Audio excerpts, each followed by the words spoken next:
শুভ সকাল বন্ধুরা, তোমরা সবাই কেমন আছো? আশা করি খুব ভালো আছো।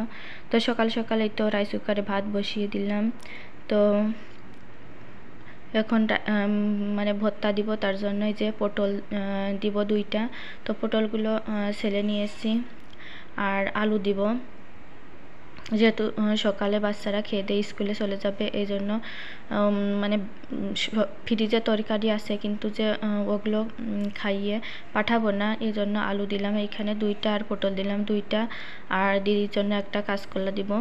তো কাঁচকলা দিলে কি হয়, ভাতটা কালো হয়ে যায়, এই জন্য ভাতের ভিতর দিব না, ভাতের উপরে দিব। আর খোসাটাও মানে ছুলবো না, শুধু আগা মাথার থেকে অল্প অল্প করে একটু কেটে নিয়ে এসেছি, তারপরে ভালোভাবে ধুয়ে ভাতের ভিতর বসিয়ে দিলাম, না হলে ভাতটা এত পরিমাণে কালো হয়ে যায়, দেখেই খেতে ইচ্ছা করে না।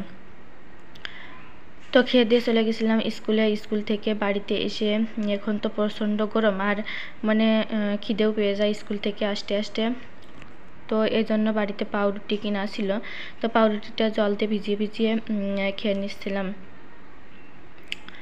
আমি আর ছেলে। তো পাউরুটিটা ডিম দিয়ে যদি বার্গার টাইপের বানিয়ে দেওয়া যায় তাহলে খেতে চাই ছেলে, না হলে খেতে চায় না তেমন একটা। তো ওকে বললাম যে খেতে, ও দৌড় দিয়ে চলে গেছে ওর মাসির কাছে। তো এই জন্য আমি একা একাই মানে খেয়ে নিচ্ছি। তো খেয়ে দিয়ে তারপরে দুপুরে রান্না বসাবো। তো ভাবলাম আগে হালকা পাতলা খেয়ে নিই, তারপরে আর বাতাসে একটু জিরিয়েও নিই, তারপরে রান্নাটা বসাবো। তো এদিকে বলতে বলতেই চলে এলো মাছ। বলেছিলাম বাটা মাছ কিনে আনতে, তো এইখানে 2 পলিথিনি করে বাটা মাছ কিনে নিয়ে এসেছে। তো মাছগুলো আমি খুলে নিচ্ছি, খুলে না রাখলে মাছগুলো একদম জ্যান্ত ছিল, তো কাটতে কাটতে অনেকটা দেরি হয়ে গেছিলো। তো পলিথিনের ভিতর আর যা গরম পড়েছে, পলিথিনের ভিতর থেকেই দেখতে পারছো মানে লাফাজ ছিল যখন কিনে নিয়ে এসেছিল। তো আমার কাটতে কাটতে অনেকটা দেরি হবে, তো এই জন্য ভাবলাম যে মাছগুলো খুলে আগে রেখে দিই। তো মাছগুলো খুলে রেখে দিয়েছি, আর মাছগুলো একদম টাটকা। আর এই তো বেগুন ভেজে নিয়েছি। তো রান্না বসিয়ে দিয়ে তারপরে আমি মাছটা কেটে নিয়েছি। প্রথমে ডালটা রান্না করে নিয়েছিলাম, তারপরে ভাতের জল বসিয়ে দিয়েছি। ভাবলাম ভাতের জল ফুটতে ফুটতে আমার মাছ কাটাও হয়ে যাবে, ভাতটাও হয়ে যাবে। তো স্কুল থেকে বাড়িতে এসে আবার বাচ্চারা খাবে, এই জন্য ওদের জন্য আগে ভাবলাম যে ডাল আর বেগুন ভাজিটা করে দিই, পরে আমি অন্য রান্না করব। তো ঝিঙে আলু দিয়ে মাছ দিয়ে রান্না করেছিলাম, চাল কুমড়ো ভাজি করেছিলাম।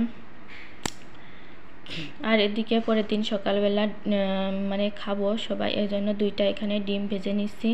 তো ডিম আজ গতকালকের তরকারি ছিল, ডাল ছিল, তো সেগুলো গরম করে নিয়েছি, আর ডিম ভাজা হলে খাওয়া হয়ে যাবে। কারণ সকাল সকাল ভারীভাবে রান্না করতেও ইচ্ছা করে না, আর সময়ও থাকে না, যেহেতু সবাই 8টা থেকেই বেরোনো শুরু করে বাড়ি থেকে, এই জন্য অত সকালে রান্না করতে গেলে মানে খেয়ে যেতে পারে না, আর অনেকটা কষ্ট হয়ে যায় তো সকালবেলা সকালের বাসি কাজটা সেরে রান্না করতে। তো এই জন্যই ভাবলাম যে সকালের মতো হালকা পাতলা করে নিই, তাহলে হয়ে যাবে। আর এদিকে সোনা তো কিছুই খাচ্ছে না, জ্বর থেকে উঠে গতকালকে ওর আবার মানে পায়ে মাজালি না কিসি কামড় দিয়েছে, মানে ব্যথাতেই জ্বর চলে এসেছে, কিছুই খাচ্ছে না। তো এই জন্য ভাবলাম যে ওকে লুডুস রান্না করে দিই। তো এটার ভিতরে ডিম দিয়ে দিলাম, আর ভিটামিন সি আছে যেহেতু মরিচের ভিতরে, এই জন্য 2টা কাঁচা লঙ্কা দিয়ে দিলাম। তো আজকের ভিডিওটা এই পর্যন্তই। ভিডিওটা ভালো লাগলে অবশ্যই লাইক শেয়ার সাবস্ক্রাইব করে দিও।